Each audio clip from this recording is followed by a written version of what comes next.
Prions le Seigneur, divin chef de notre foi. Tu es le Dieu glorieux. Nous t'invitons, Seigneur, nous t'appelons. Alors que nous manquons de mots, Seigneur, mais c'est toi qui as dit que dans les derniers jours, personne n'enseignera son semblable, mais tous seront enseignés de Dieu. Je prie, Père, que tu nous parles ce matin, Seigneur, et que tu sois le Saint-Esprit qui donne la meilleure compréhension et que nous puissions quitter cet endroit ayant reçu quelque chose venant de toi, Seigneur.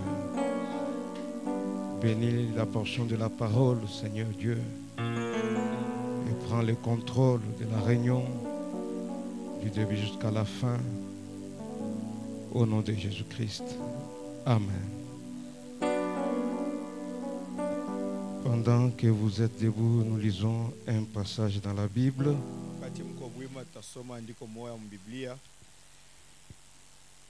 Nous prenons Deutéronome 32.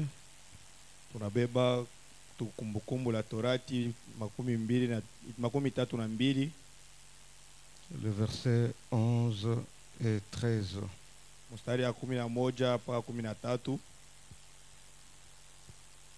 Nous lisons ceci au nom du Seigneur. Pareil à l'aigle qui éveille sa couvée, voltige sur ses petits, déploie ses ailes, le prend, le porte sur ses plumes. L'Éternel seul a conduit son peuple, et il n'y avait avec lui aucun Dieu étranger. Il l'a fait monter sur les hauteurs du pays, et Israël a mangé les fruits des champs. Il lui a fait sucer le miel du rocher, l'huile qui sort du rocher le plus dur. Que Dieu bénisse la lecture de sa parole. Nous croyons que vous êtes bien portants ce matin. Nous remercions le Seigneur pour ce privilège qu'il nous donne de venir dans sa maison. Et nous remercions aussi le pasteur pour cette occasion qu'il nous donne de parler pour lui, parler à sa place. Et nous vous remercions aussi d'être venus ce matin dans la maison du Seigneur. Que Dieu vous bénisse richement. Nous allons partager un petit rien ce matin. Cela est tiré des Saintes Écritures. Je parle sur les aigles de Dieu. Les aigles de Dieu que vous êtes, les aigles de Dieu que nous sommes. Pas seulement que nous croyons que le prophète est un aigle, mais vous aussi vous êtes des aigles. Nous vivons sous l'onction de l'aigle. Dieu lui-même étant la mère aigle. Il se révèle comme notre maman à tous. Anajifunua kama mama yetu sisi yote. Il est la mère aigle Jéhovah. Anakuwa mama ntai Yehova. Et il envoie ses prophètes qui sont aussi des aigles. Na anatuma wanabii wake wanakuwa watai. Et même les croyants sont aussi des aigles. Na waaminifu nao pia ni watai. Car il a été dit dans la Bible que là où sera le corps, là s'assembleront les aigles. Kwani ilisemewa ndani ya Biblia pale patakuwa mwili na pale patakusanyika watai. Et je crois que ce matin nous sommes rassemblés là où le corps, parole est tiré. Naamini ya kama asubuhi ya leo tunakusanyika pale mwili neno inakutaniwa. Et vous vous êtes rassemblés non pas comme des vautours. Amukusanyike kama bakunguru. Vous êtes rassemblés ce matin comme des aigles autour de la chair du Fils de l'homme. Munakusanyika asubuhi ya leo kama watai katika kando kando ya mwili wa mwana Mungu wa mwana Mungu. Et Frère Branham dit qu'un aigle c'est un oiseau très spécial. Na nabii anasema kama tai ni ndege wa kipekee. Et ce matin vous êtes des gens très spéciaux. Na asubuhi ya leo mko batu ba kipekee. Des chrétiens et des chrétiennes très spéciaux. Wa Kristo wanamke na wanamke wa kipekee. Ayant la vision de l'aigle. Benye kwa na onyo ya tai. Des gens qui voient très loin. Watu wanaona mbali. Des gens qui regardent à l'invisible. Wale wanaona ili isiyoonekana. Qui regardent à ce que Dieu a dit dans sa parole. Wanatazama ile Mungu alitamka ndani ya neno yake. Frère Branham raconte quelque chose là dans le message. La semence n'hérite pas avec la balle. Ndani ya ile ujumbe mbeko hairiti pamoja na maganda. Il dit qu'il était en train de passer avec la sœur Meda. Alianza kupita pale na dada Meda. Alors ils ont remarqué quelque chose d'horrible. Bakaona kitu kia ole. Et il dit cela a attiré mon attention. Na ile ilikokota kasopo ya nabii. C'est au paragraphe 112, je vais lire en sautant. Il dit cela me rappelle quelque chose quand je venais de Phoenix. En rentrant à Tucson après la réunion, l'Esprit de Dieu a attiré mon attention sur quelque chose. Alors que mon épouse et moi parlions en roulant. Et les enfants étaient endormis à l'arrière de la voiture. Car il se faisait tard. Alors Dieu a attiré mon attention sur un faucon. Et j'ai observé ce faucon un petit peu et je l'ai étudié. Il est le type même de l'église d'aujourd'hui. Et si vous remarquez bien, le faucon, il est de la famille de l'aigle. C'est aussi un oiseau de proie. Un oiseau de proie. Il peut donc tuer sa proie, sa nourriture. Il mange la nourriture fraîche. Donc la chair fraîche. C'est un oiseau de proie. Il est de la famille de l'aigle. Il était comme l'aigle. Mais il a changé de position. Il a perdu son identité. Il n'est plus comme l'aigle. Et écoutez ce que le prophète raconte. Il dit, eh bien, pour autant que nous le sachions, au point 113, le faucon a perdu l'identification de sa création originale. C'est tout à fait exact. Le faucon, il ressemblait autrefois à un aigle. Son grand frère. Mais maintenant il ne vole plus dans le ciel pour chasser sa manne fraîche. Et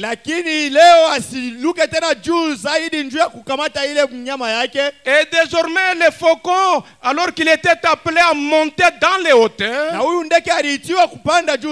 monter dans les sphères, mais aujourd'hui il ne le fait plus. Au lieu de monter plus haut pour chasser sa nourriture, le prophète dit il s'est ramolli. Il ne vole plus dans le ciel. asipande tena juu zaidi. Il sautille sur le sol Analukaluka tu pa budongo comme un vautour. kama kunguru. Il se tient sur un poteau téléphonique. Anasimama pale pa mwamba ile ya ukuita. Des poteaux téléphoniques que vous voyez le long des routes. Ima mwamba ile sa ile wanakokota nayo moto. Un faucon saute dessus de là. Anarukaruka tu pale juu. Il est là à la recherche de lapins morts. Anakuwa pale kunatafuta basungura benye kufa. Le faucon n'avait pas été fait pour cela, non. Lakini huyu ndege asikutungiwe njuu ya hiyo hapana. Il avait été fait pour être semblable à l'aigle. Aliumbiwa njuu ya kufanana na tai. Maintenant, c'est exactement comme l'église. Inakuwa mfano moja moja leo na kanisa. Elle avait été faite pour être semblable à l'aigle. Ilifanywa kufanana na tai. Elle devait avoir sa place dans les lieux célestes.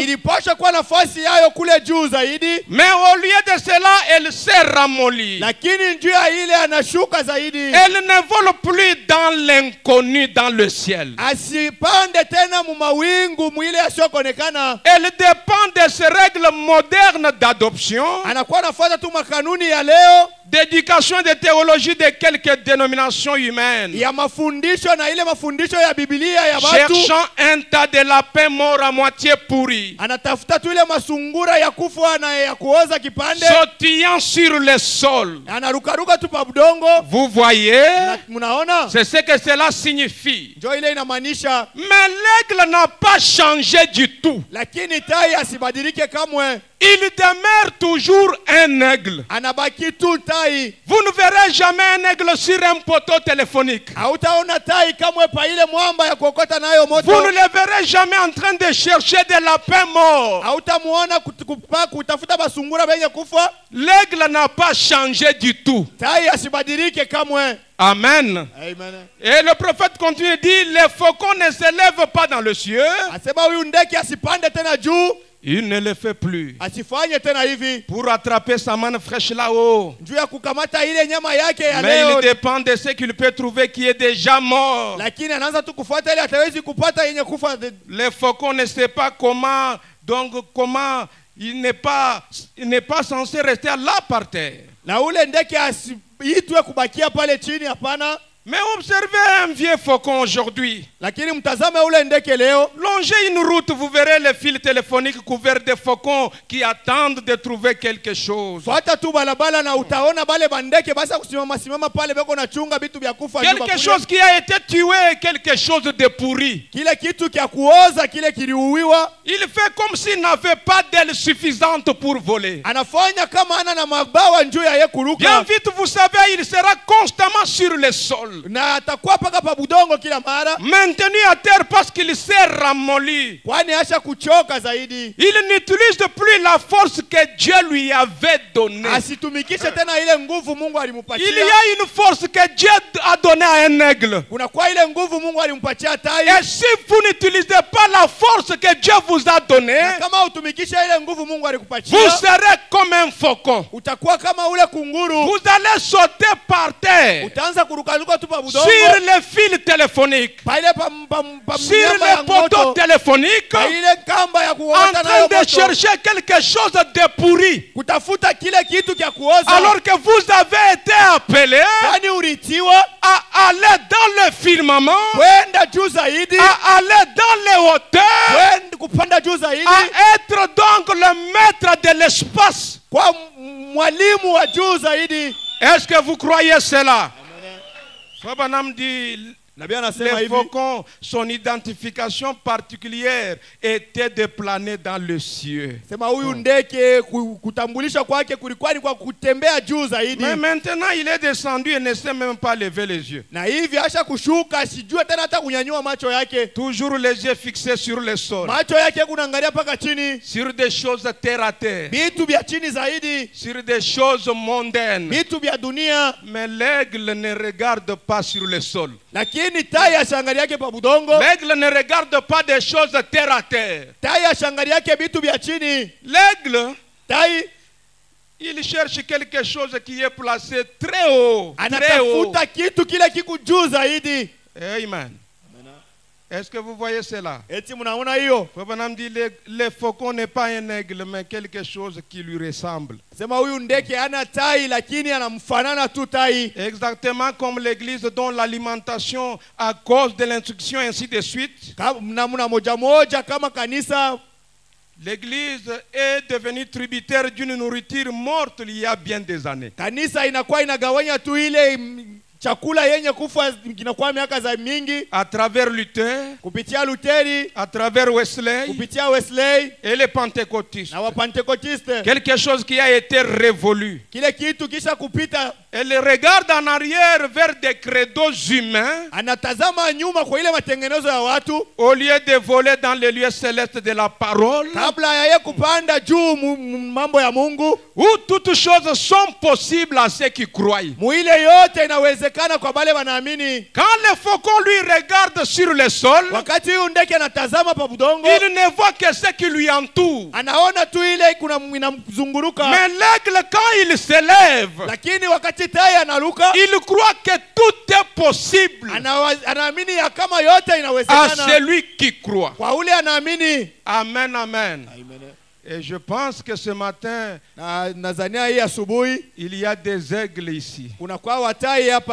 Amen. Amen. Frère Branham donne les caractéristiques de l'aigle.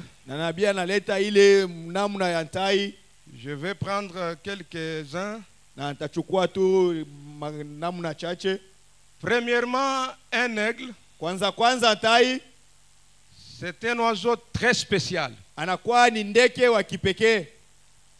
Et en l'étudiant, il a des yeux perçants. Des yeux très perçants. Cela lui permet d'avoir une longue vision. Une vision à longue portée. Il peut monter très haut. Et plus il monte très haut, plus il voit mieux. Il regarde dans l'invisible. Et Frère Branham dit, c'est le type du croyant d'aujourd'hui qui ne regarde pas aux circonstances et aux choses qui l'entourent. Il regarde à ce que Dieu a dit dans sa parole. Et le prophète dit que la foi c'est une vision à longue portée. Et la foi des gens ne regarde pas aux circonstances. Combien la chose semble être impossible. Branham dit les croyants ne regardent jamais à cela. Ils regardent à ce que Dieu a dit dans sa parole. Est-ce qu'il y a des croyants ce matin qui peuvent déconsidérer les circonstances, ne pas regarder aux situations présentes, mais regarder à ce que Dieu a dit dans sa parole? Abraham dit dans le message de la résurrection de Jésus, au point 3 il dit, eh bien, si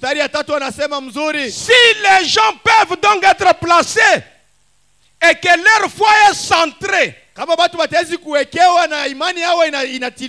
non pas sur des situations présentes, mais sur ce que Dieu en a dit. Si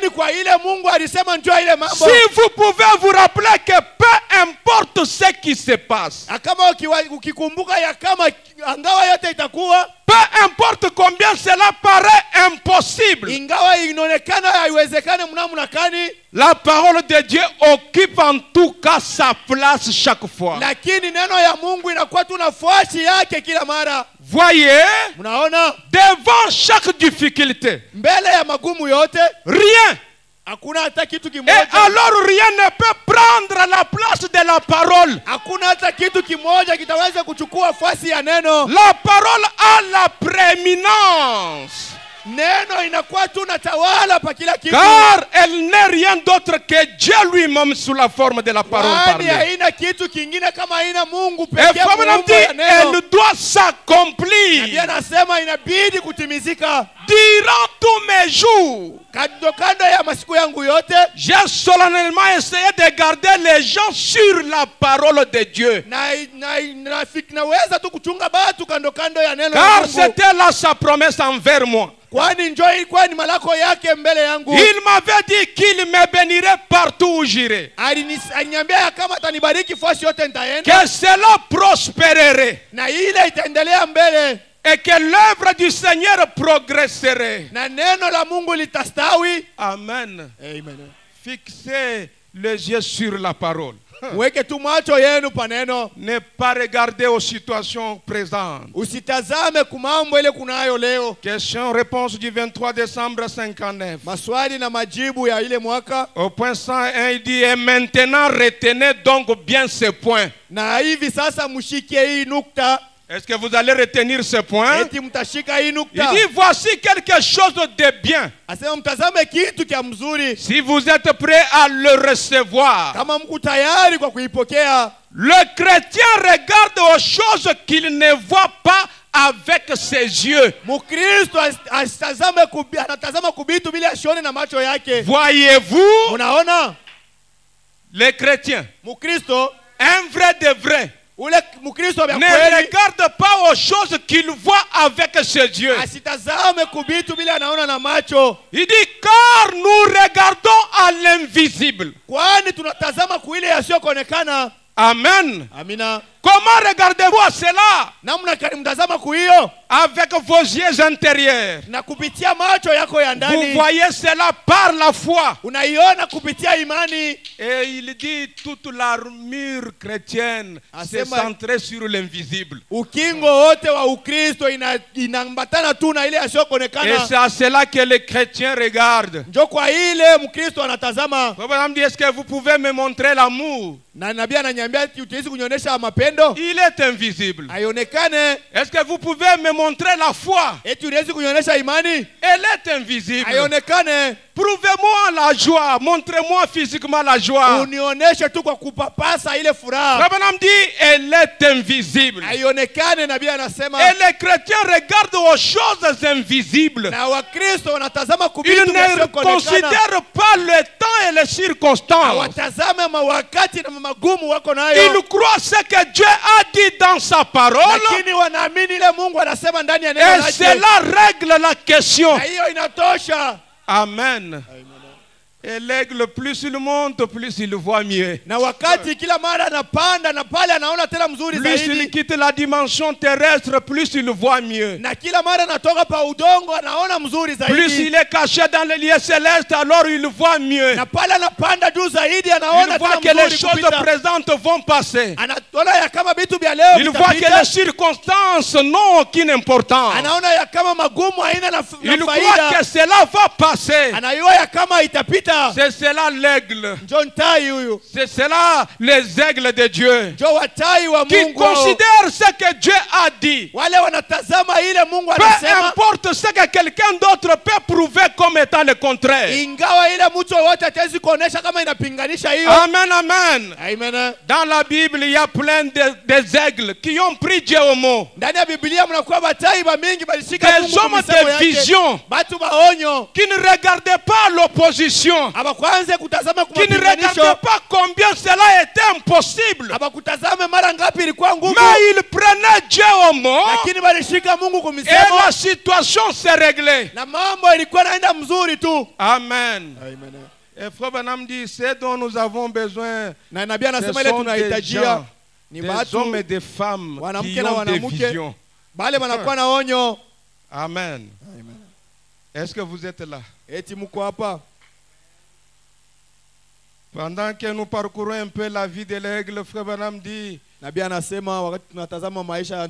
j'ai étudié minutieusement l'aigle. Et parmi tous les oiseaux,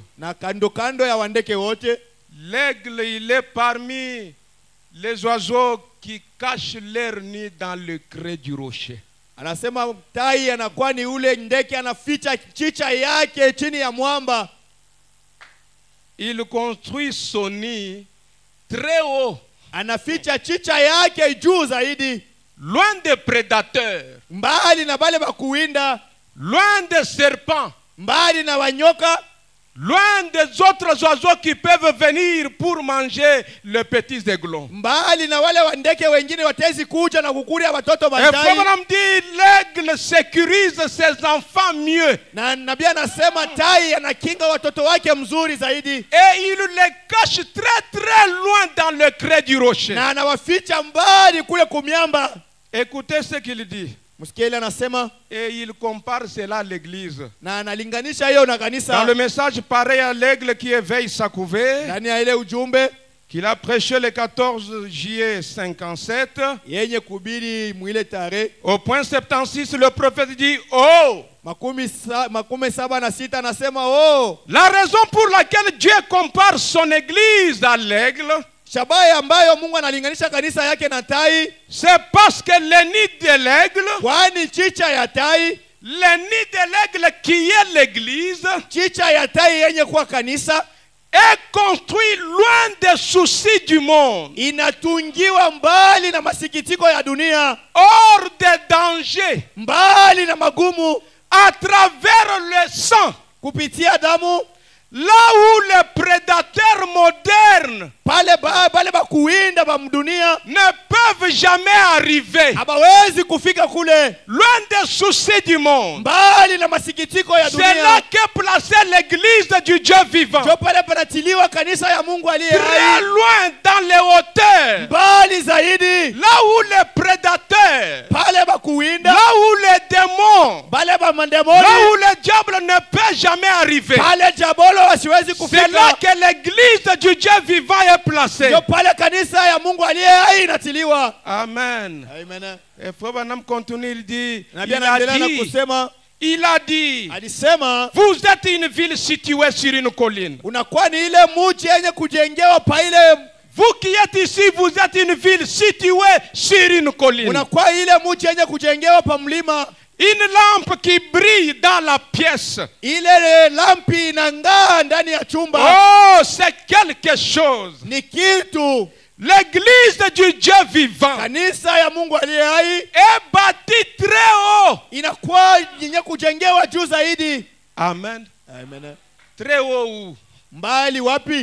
Frère Branham dit sur des ambitions élevées.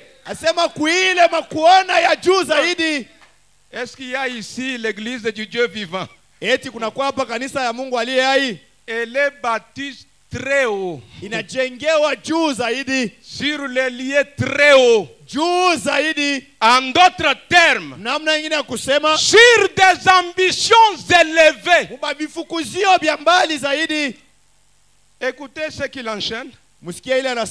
Au point 77, le même message dit, quand j'entends parler d'une église qui n'a aucune ambition de grandir, il y a quelque chose qui cloche dans cette église. Quand j'entends parler d'une église qui n'a aucune ambition de grandir, grandir en nombre, grandir dans la foi, c'est toujours grandir. Une église qui n'a pas l'ambition de grandir, il y a quelque chose qui cloche avec cette église-là. Mais il dit l'église du Dieu vivant a des ambitions élevées. Amen. Et autre chose, il continue. L'église du Dieu vivant est bâtie très haut parce qu'elle a des attentes et des espérances élevé. Si vous avez des attentes, vous devez avoir des attentes et des espérances élevées. Et il continue de dire, vous dites. Na anasema mnasema Eh bien, mzuri. nous sommes membres de l'église. Tunakuwa wanamemba wa kanisa. Notre père a servi dans cette église depuis des années. Baba yetu alitumika ndani ya hii kanisa kunakuwa miaka mingi. Cela peut être bien, Ile itaweza kuwa mzuri, mais l'église du Dieu vivant ne peut pas rester tranquille. lakini kanisa ya Mungu aliyo hai haiwezi kubaki kimya. Ses ambitions, Ile mahitaji yake c'est de monter plus haut, inaitwa kupanda juu plus zaidi, haut, mbali zaidi, plus loin. kupanda mbali Est-ce zaidi. que vous avez ces ambitions Eti mnakuwa na ile de mashaba monter plus haut, ya kupanda juu zaidi, plus loin? kupanda juu zaidi.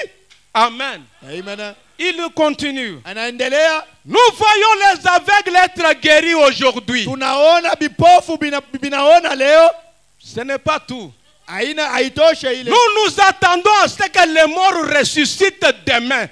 Tunachunga ya kama bafu wafufuke kesho. Je suis guéri d'un mal de dents aujourd'hui. Ce n'est pas Kwa tout. magonjwa ya meno. Seigneur, je t'en remercie. Na Bwana nakushukuru Mais kwa je hiyo. veux voir les morts ressuscités. Lakini napenda kuona bafu Je veux kufufuka. voir des grandes guérisons être opérées parmi nous. Napenda kuona kuponyaji kukubwa kufanyike Ce sont paifashi. cela les ambitions de l'église du Ile- Dieu vivant. Ile njoo inakwama kuona kwa kanisa ya Mungu Je aliyo parle hai. en langue aujourd'hui, c'est bien. Nasema kwa lugha leo ni Seigneur, nzuri. sois béni. Bwana usifiwe. Mais demain, je vais prophétiser. Lakini kesho napenda Demain, kutabiri. je vais voir le discernement. Kesho napenda kufafanua Est-ce que mioyo. vous pouvez dire Amen? Eti mtezi kusema amina. Les ambitions les plus élevées. Ile mahitaji ya juu Nous zaidi. voyons les aveugles être guéris aujourd'hui. Tunaona vipofu binaona leo. Nous nous attendons à ce que les morts ressuscitent demain. Tunaongojea kama kesho bafu bafufuke. Quand nous voyons la nature obéir à sa voix, nous nous attendons alors à la venue de Christ. Wakati tunaona maumbile kutii sauti yake. Ces tunachunga ambitions kuja kwa sont Bwana. élevées. Ile mahitaji yake inakuwa ya juu zaidi. Ces attentes sont élevées. Ile makongoja inakuwa ya juu zaidi. Ses espérances sont élevées. Kuchunga kwake kunakuwa kwa juu zaidi. Elle est bâtie très haut. Inajengewa juu zaidi. Elle se dresse là comme un mémorial. Inasimama pale kama maukumbusho. Amen. Toujours pareil à l'aigle, au point 80, du 14 juillet 57. Le chrétien. Mukristo. Est-ce qu'il y a des chrétiens ce matin? Eti kunakuwa Bakristo asubuhi. Le chrétien. Wakristo À son poste de travail, nafasi yake ya kazi.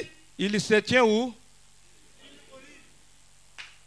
À votre poste du travail, Nafasi yako ya kazi. vous vous tenez sur une colline. Unasimama pakale kakilima Non kakafupi. pas dans la vallée, mais sur une colline. Hapana mubonde lakini pakakilima. Et faut me dire, ces ambitions, Asema mahitaji yake. les ambitions de ces chrétiens-là, Ile mahitaji ya ule Mkristo sont élevées. inakuwa juu.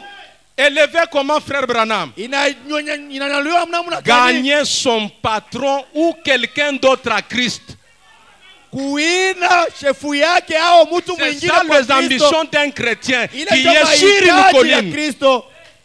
Gagner quelqu'un à Christ. Kuina mtu mwingine kwa Même Kristo. son patron. Hata ule shefu yake. Parce que vous êtes placé sur une colline. Kwani unatiliwa pa mlima. Vous êtes une ville située sur la montagne. Unakuwa ule mji mwenye kujengewa C'est pour éclairer. Juu ya kuangaza. Le Branham dit c'est vrai. Asema ni kweli. Ces chrétiens-là, ces aspirations sont élevées. Ule Mkristo mania yake inakuwa ya juu zaidi. Quelque part, Fasi moja fulani. Dieu lui accordera une opportunité de parler à quelqu'un. Na Mungu atampatia bahati ya kuzungumza na mtu. Amen.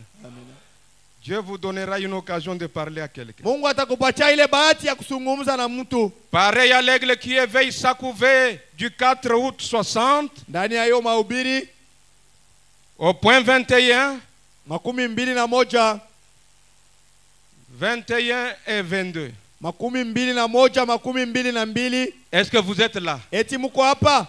Frère Branham dit autre chose au sujet d'un aigle. Na bia anasema kitu kingine juu ya tai. Un aigle, c'est un oiseau spécial. Tai anakuwa ni ndege wa kipekee. En effet, il ne construira jamais son nid par terre. Asiwezi kujenga mchicha yake pa budongo. Son nid par terre. Asiwezi Vous ne kujenga verrez jamais chicha le nid yake d'un pa aigle par budongo. terre. il construit son nid anajenga chicha yake là-haut, pale juu très loin. mbali zaidi, Et il identifie cela à son église, Dieu donc. na Mungu anatambulisha hiyo kwa kanisa yake. Vous êtes une ville Unakuwa ni mji située sur une montagne, yenye kujengwa pa mlima, pas dans une vallée. hapana mubonde. Est-ce qu'on est ensemble? Eti tuko pamoja? Est-ce que vous avez compris? Eti mnaelewa? Nous sommes une ville Tunakuwa hiyo mji située sur une montagne, yenye kujengwa pa mlima, pas dans une vallée. hapana mubonde. Vous êtes une ville située sur une montagne Unakuwa tau yenye kujengwa pa ile mlima, que l'on peut voir loin. ile batezi kuona mbali, Une lampe allumée, ile taa yenye kuhakisha on peut la voir de loin. batezi kuiona lwa mbali. L'église de Dieu est située en haut, Kanisa ya Mungu inatiliwa juu zaidi avec des hautes attentes, na makuchunga makubwa, des hautes ambitions. mahitaji kubwa. Une ville située sur une montagne, Ile mji yenye kujengwa pa mlima, pas dans une vallée. hapana mubonde.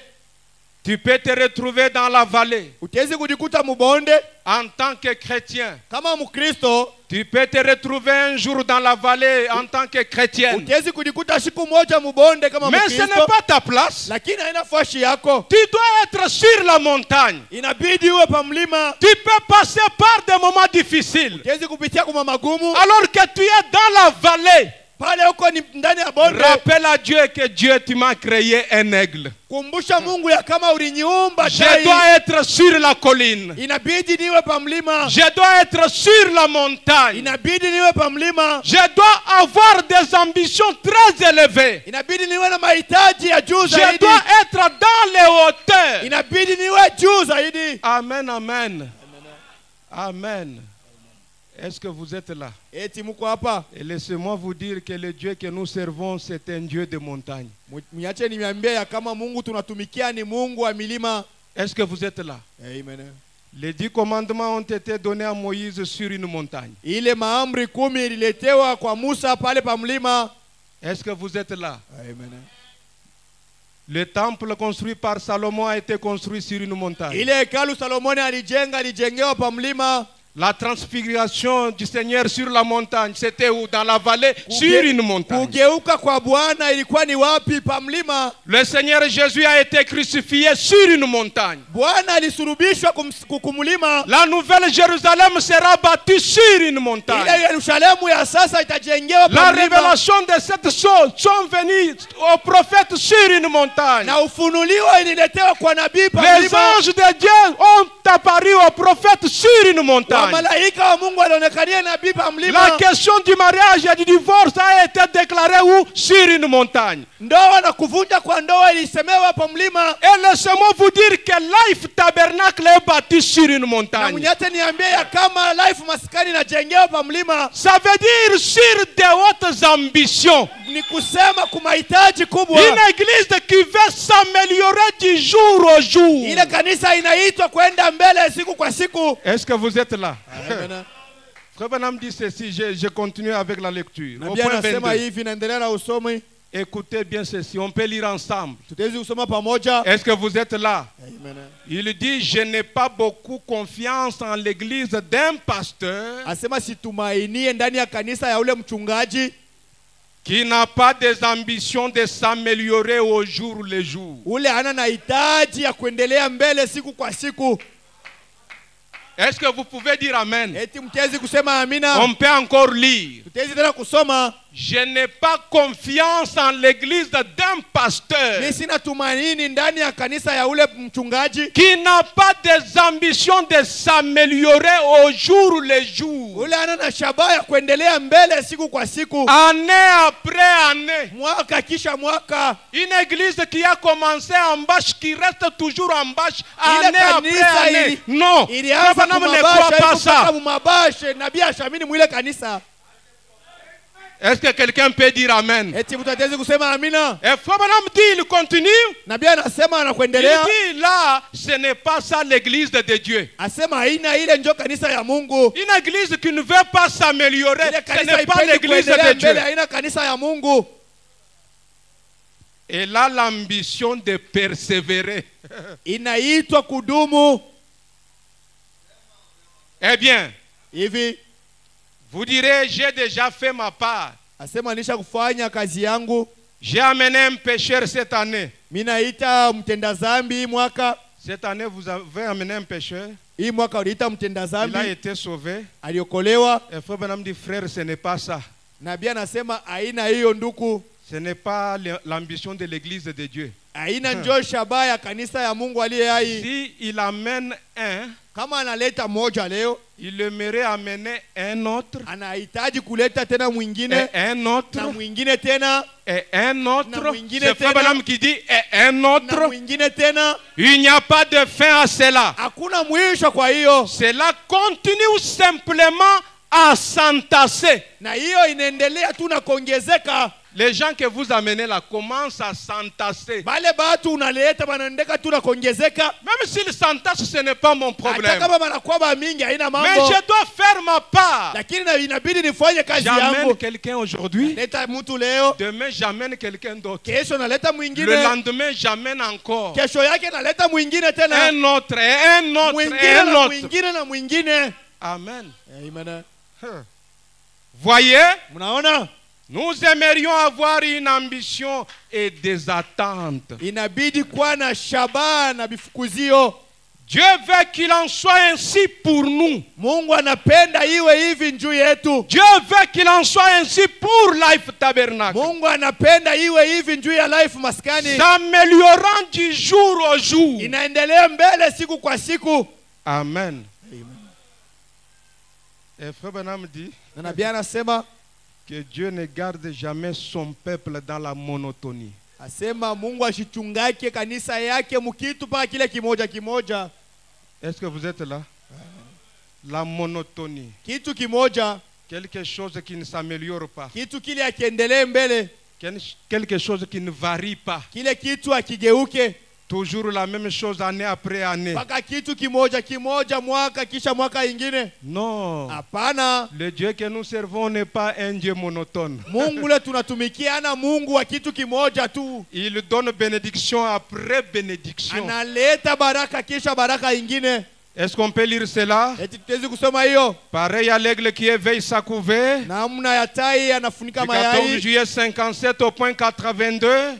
Mwile mstari. Il dit, et l'église du Dieu vivant, Na kanisa ya Mungu aliye qui hai bâtit ses ambitions sur le pic le plus élevé. anajenga mifukuzio yake juu zaidi. J'ai sauté un peu, je vais y revenir. L'aigle dans son nid, Tai ndani ya chicha yake. au point 15, 15. c'est là qu'il parle de la monotonie. Ndio pale anasema njuu ya kitu kimoja kimoja Il dit, tu. maintenant les poulets ne savent pas de quoi je parle. Asema S'il y a des poulets ici, ils ne kuku savent pas de asijue kwa quoi hii je nini parle. tunasema. Mais la mère règle Lakini mama tai est certainement décidée. anashika ile mpango, Parce qu'elle est une véritable mère. kwani anakuwa ni mama wa vya kweli. Elle décide que ses enfants ne marcheront pas comme des poulets. Anachukua mipango ya kama batoto yake hawawezi kutembea kama bakuku. Elle veille donc sur eux jusqu'à ce que leur plume se soit pleinement développée. Anakesha kila mara kuchunga tu mabawa yao ipande. Elle veille sur eux. Anakesha Et un jour, na siku moja elle décide que c'est le moment de changer de position. anachukua mipango ya kubadilisha mahali.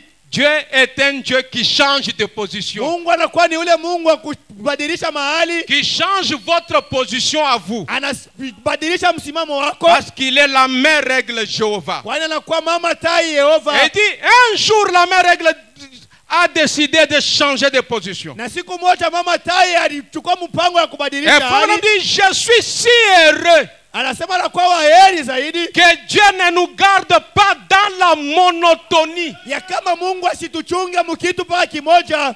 Il a constamment quelque chose de nouveau. Anakuwa kila mara na kitu kia sasa. Une bénédiction qui suit une autre. Baraka inafuata baraka ingine. Amen, amen. Amen. Une bénédiction qui suit une autre. Baraka inafuata baraka ingine.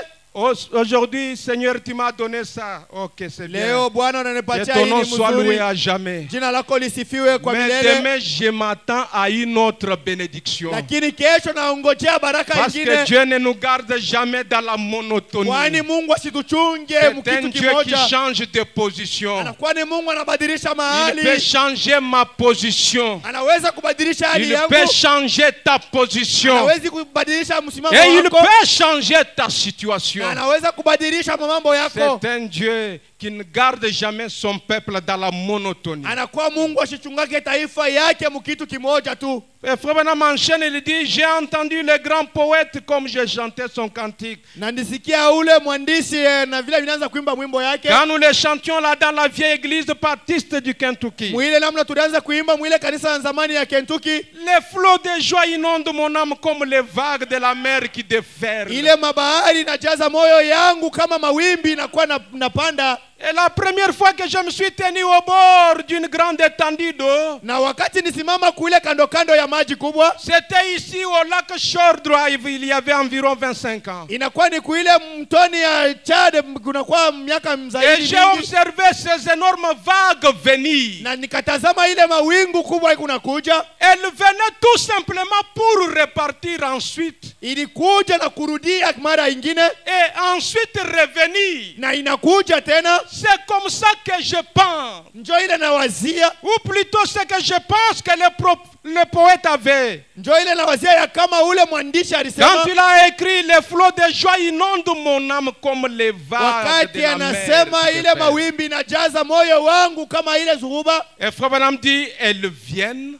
Nabii anasema inakuja, Elles repartent, inarudia, viennent, inakuya tena, repartent, inaenda tena, apportant constamment des bénédictions. inaleta kila mara mabaraka. Les vagues viennent, Ile mawimbi elles inakuja, repartent, inaenda, elles viennent, inakuja, elles repartent, inarudia, apportant constamment des bénédictions. inaleta kila mara mabaraka. Parce que le Dieu que nous servons ne garde jamais son peuple dans la monotonie. Kwani Mungu tunatumikia asichungake taifa yake mkitu kimoja. Il change la position de son peuple de temps en temps. Anabadilisha kila mara mahali watoto yake. Il peut élever, il peut abaisser. Anawezi kunyanyua na kushusha. Il peut vous élever sur la montagne, il peut vous amener dans la vallée. Anawezi kukuweka pa mlima na kukuweka mbonde. Amen, amen. Amen. C'est un Dieu merveilleux. Anakuwa ni Mungu wa C'est dhamani. lui qui fait tout. Yeye ndiye anafanya yote. Par son vouloir, Mkupenda kwake. par sa volonté,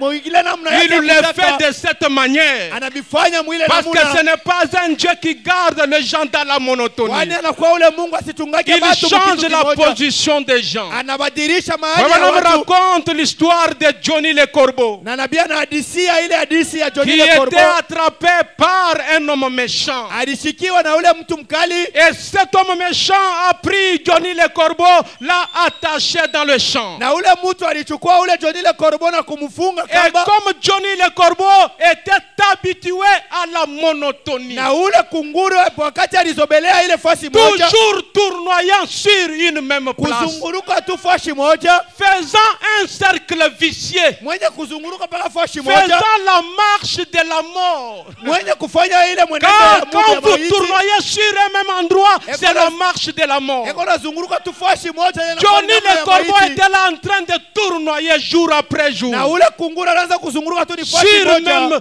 un même endroit. Fasi tu moja moja. Mais un jour, Lakini siku moja un homme de bien est passé par là. mtu mzuri alipita pale. Il a détaché le corbeau Akamfungulia ule et kunguru. l'homme est parti. Na mtu akaenda. Maintenant, les amis de Johnny le Corbeau le regardaient. Na marafiki yake bakaanza Ils ont kumtazama. dit, Johnny le Corbeau, Asema Johnny kunguru. tu es déjà libre. Uko tu huru. On t'a déjà libéré. Acha kukufungula. L'hiver approche. Lève-toi.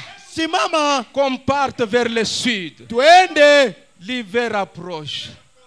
Et Johnny le corbeau était en train de tournoyer. Lakini Johnny kunguru alianza paka kuzunguruka. Et laissez-moi vous dire que ça peut être votre cas ce matin. Uniache nikwambie ya kama Alors kesi kwa qu'il hali y a yako ya déjà un homme asubuhi. de bien qui est passé par là. Kwani ushakupata tu mtu wa mzuri Et cet anakupita homme de pale. bien, c'est le Seigneur Jésus-Christ. Na huyu mtu mwema ni Bwana Yesu Il Kristo. est déjà passé par là. Asha kupitia pale. Il vous a déjà guéri. Asha kukuponya. Il vous a déjà sauvé. Asha kukuokoa. Mais comme vous êtes habitué à la monotonie, Kwani unazobelea tu kitu kimoja. vous ne vous rendez pas compte que la liberté a déjà été acquise. Auvumbula ya kama huru yako isha La Bible kuletewa. dit c'est par ces meurtrissures que nous avons été. Biblia inasema ni kupitia vilonda Nous vyake sommes tuli. déjà libres. Tuko deja huru. Un peuple libéré. Ile taifa iko Et huru. qu'est-ce que Johnny le corbeau devait faire? Na Johnny kunguru alipaswa kufanya nini? Activer simplement le plume. Kupika tu mabawa yake. Mettre la force que Dieu lui a donnée en action. Kutia ile nguvu mkazi ile Mungu alimpatia. Découvrir réellement ce qu'il était déjà devenu. Kujua kile alikuyaka asha kuwa. Il y a un homme de bien qui est passé par ton cas. Unakuwa mtu mwema sasa kupitia pa mambo Il a yako. déjà allégé la tâche. Asha kukusaidia. Et ce que tu dois faire, c'est déployer simplement la foi Lakini ile unapaswa kuweka ni kuweka tu imani mkazi. et accepter ce qu'il a déjà fait. Na kuitika ile asha kufanya. Ta guérison a déjà été acquise. Uponyaji wako isha Ton kuletewa. salut a déjà été acquis. Okovu wako isha Il a tout kuletewa. acquis sur le bois du Calvaire. Aliwina yote Il a kumsalaba. tout accompli. Alitimiza yote. Et tout, c'est-à-dire tout. Na yote inasema yote. Tout est accompli là. Yote isha kutimizika. Amen, amen. Amen. Est-ce que vous êtes là? Eti mko hapa. Est-ce qu'il y a des aigles ici? Eti kuna kwa watai hapa. Laissez-moi vous dire, Mniache niambie. malgré que vous pouvez être dans la monotonie, Hata ungawa mwile mambo moja il y moja. a quelque chose de très spécial avec un aigle. Asema kuna kwa kitu cha kipekee na tai. Un aigle peut devenir vieux, Tai hatezi kuwa avancer mzee. en âge, Asha kukomea. étant aveugle, Mwenye kuwa kipofu. et la vision devient trouble. Na kuona kuna kwa tu kwa Il ne peut kuhangaika. pas bien voir. Asiwezi tena kuona mzuri. La vision est juste limitée ici. Na kuona kwake kunasimamishwa Il tu ne hapa. peut pas voir très loin. Asiwezi tena kuona mbali. Et il ne peut même pas manger bien. Asiwezi tena kula hata mzuri. Parce que quand il vieillit, Wakati anakomea. il y a quelque chose qui se forme. Kuna kwa kitu kinajitunga. Cela est appelé la croûte. Ile inakuwa ni Cela empêche l'aigle de voir mieux. inamzuiza tai kuona Cela mzuri. l'empêche de manger mieux. Inamzuiza kulia mzuri. Et Frère Branham dit Na nabii anasema que l'aigle, de par sa nature, tai kupitia hali c'est un yake oiseau qui se restaure. ni nyama ule anakuwa C'est anajirudisha. un oiseau qui rajeunit. Ni ule nyama anakuwa anarudia. C'est un oiseau qui renouvelle sa force de temps en temps. Ni ule ndege anakuwa anarudisha nguvu yake C'est kila pour cela mara. que nous chantons ceux qui s'attendent à l'éternel. Ndio pale tunaimba wale wanajiongojea kwa milele. Renouvelle leur force. Wanarudisha nguvu yao. Ils prendront l'envol comme des aigles. Watawezi kuruka kama watai. Ils courront sans se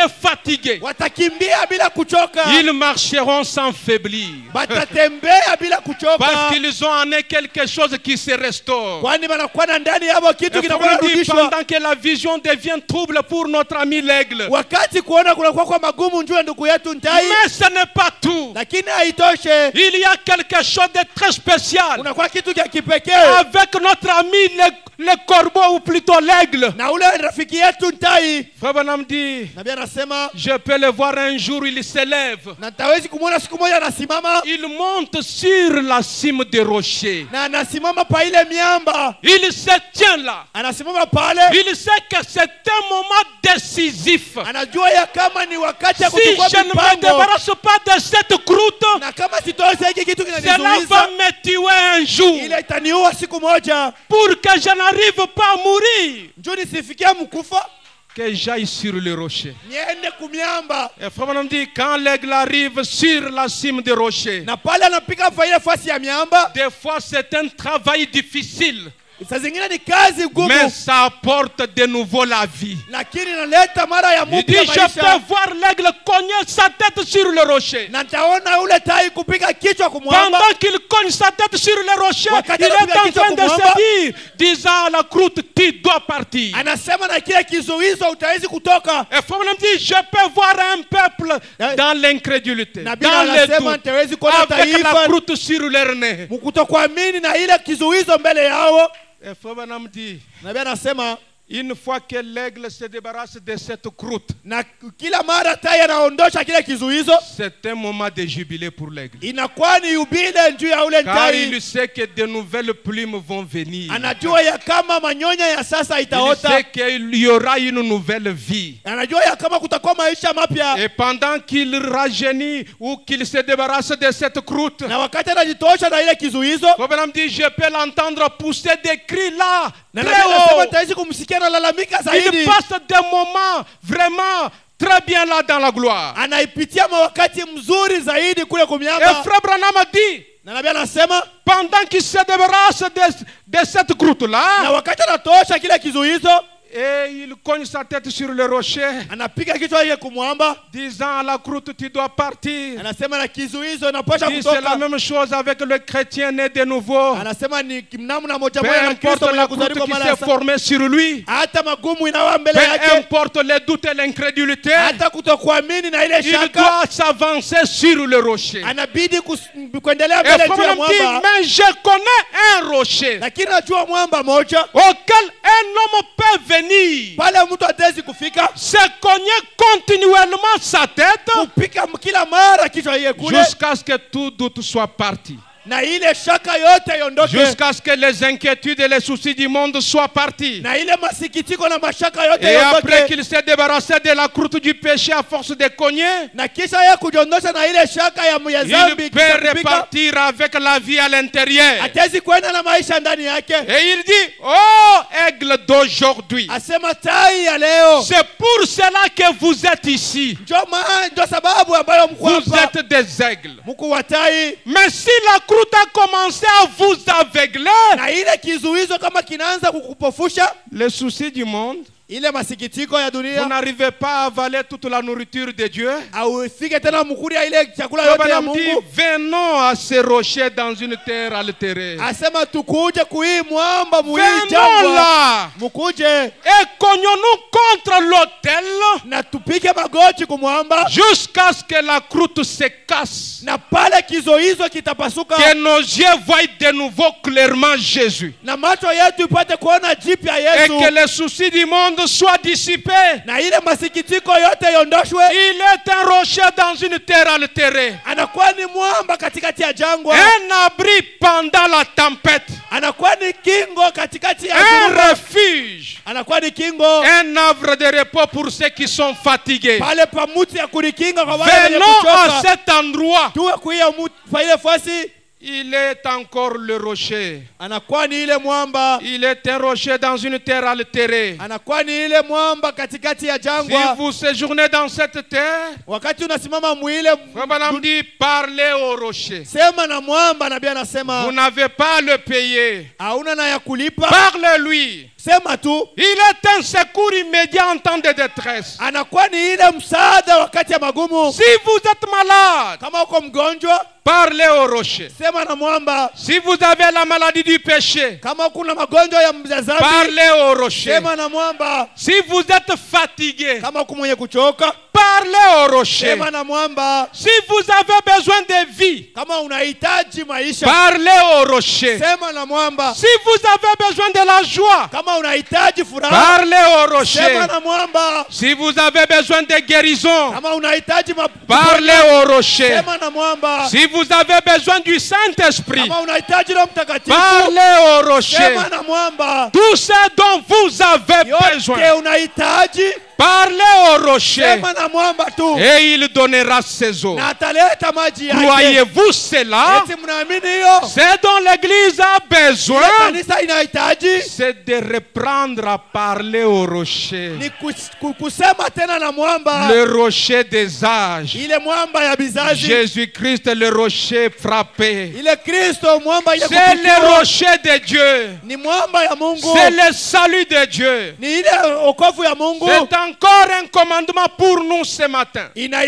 Tunaitwa tena hii Pour asubuhi. tout ce dont nous avons besoin. Kwa yote tunahitaji Parlez au rocher. tuseme na mwamba. Et utilisez le nom du rocher. Na itumia ile jina ya Et mwamba. Dieu fera jaillir ces eaux de ces rochers-là. Mungu atatosha maji Et kupitia frère hiyo Branham mwamba. crie gloire. Na nabii anasema Je sens comme si je peux courir une centaine de kilomètres. nasikia kama tawezi kukimbia. Pourquoi, frère? Jua nini ndugu? Je sais que ces rochers frappés Najua kama hii mwamba yenye est kupitiwa posé ici même maintenant. iko hapa sasa hivi. Ne le frappez pas. Musipike, Parlez-lui simplement. lakini sema tu na mwamba. Parlez simplement au rocher. Sema tu na mwamba. Et il donnera ses eaux. Na ataleta maji Croyez-vous yake. cela? Amina. Inclinons la tête et parlons-lui alors. Tuinamishe vichwa na Pour ce dont vous avez besoin. kwa ile yote Alors unahitaji. que nous inclinons nos têtes. Na pale tunainamisha vichwa. Parlez à ces rochers et voyez s'il va donner ses eaux. Sema na huyu mwamba na uone kama ataleta maji yake. Si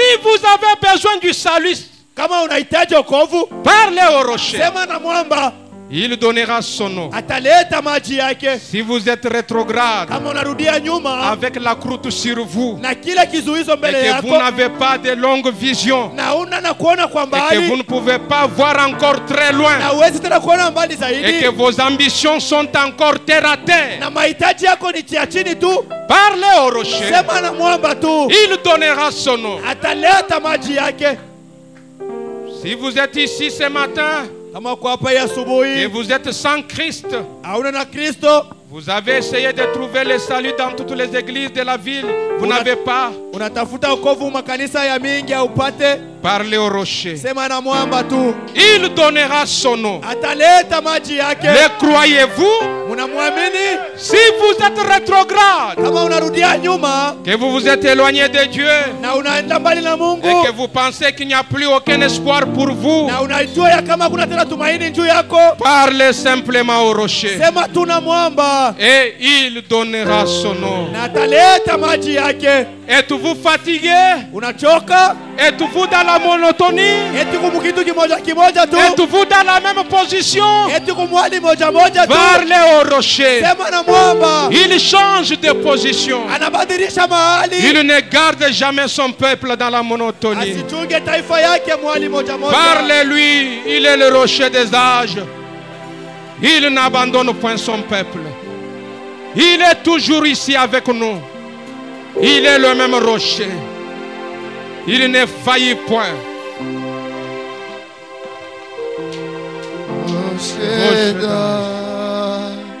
Fandi pour moi,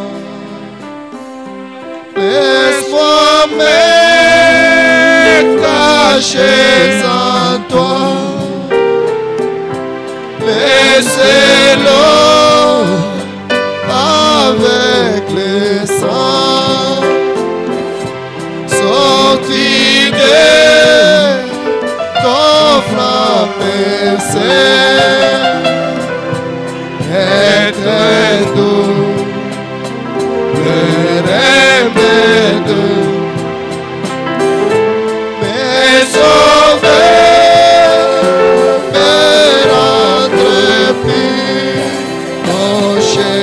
rocher là, vendu pour moi, laisse-moi me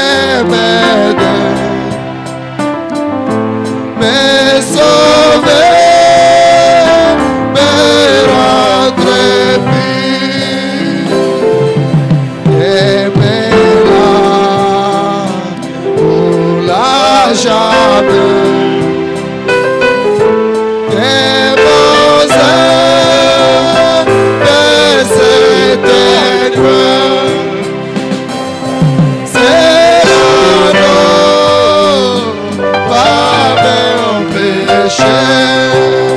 C'est toi, c'est qui doit sauver. Et ma mère, et ton frère, j'ai n'entends jusqu'à ta croix, alors que j'aspire ses sous à mes yeux, c'est fermement. Oh oui, et quand je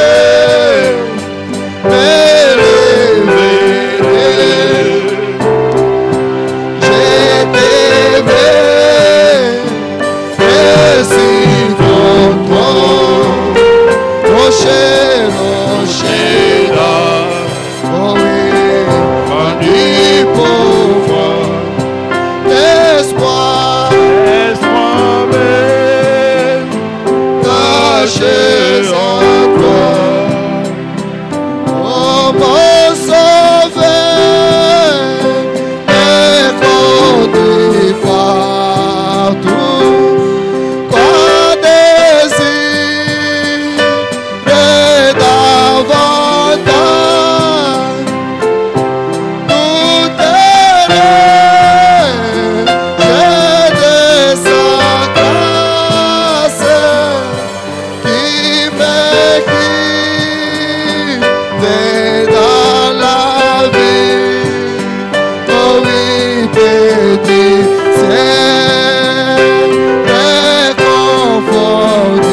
Certainement, vous êtes fait pour voler dans les firmaments. Vous êtes conçus pour aller au sommet de la montagne. Vous êtes un aigle. Ça fait longtemps que tu n'as pas volé avec Dieu. Ça fait longtemps que tu as prié et tu ne te sens pas léger dans sa présence. Ça fait longtemps que tu n'as pas senti la présence du Seigneur pendant votre prière. Vous êtes devenu comme un faucon.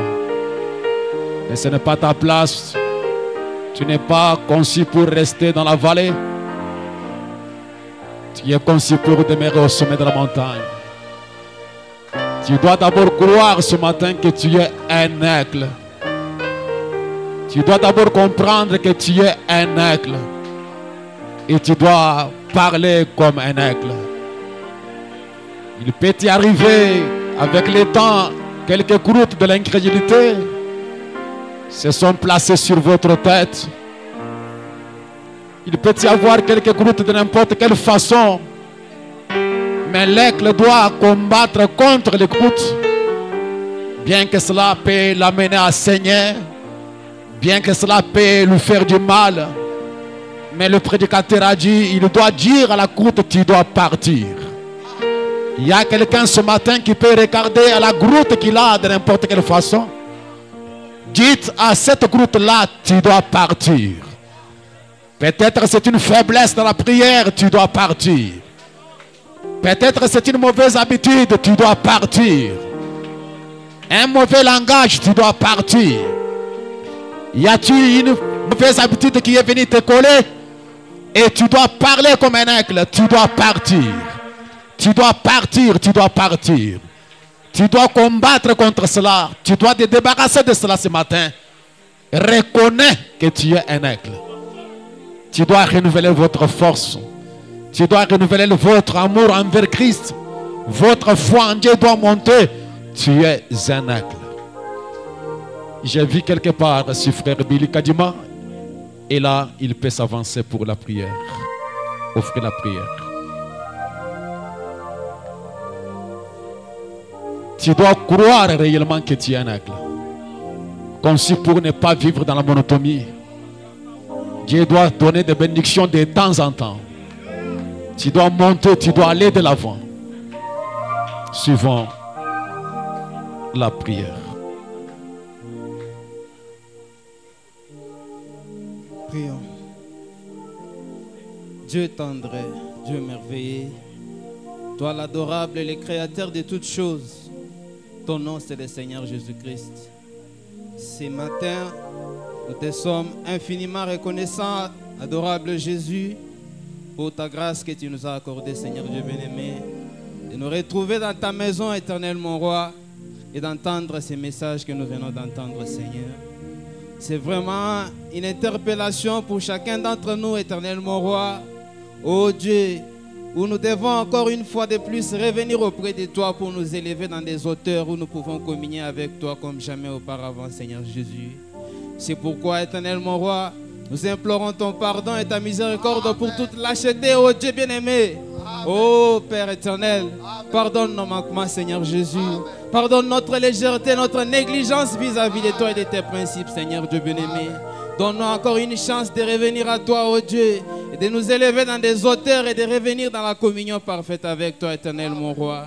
Pardonne-nous et soutiens-nous, Seigneur Jésus. C'est cela le désir de notre cœur le plus profond.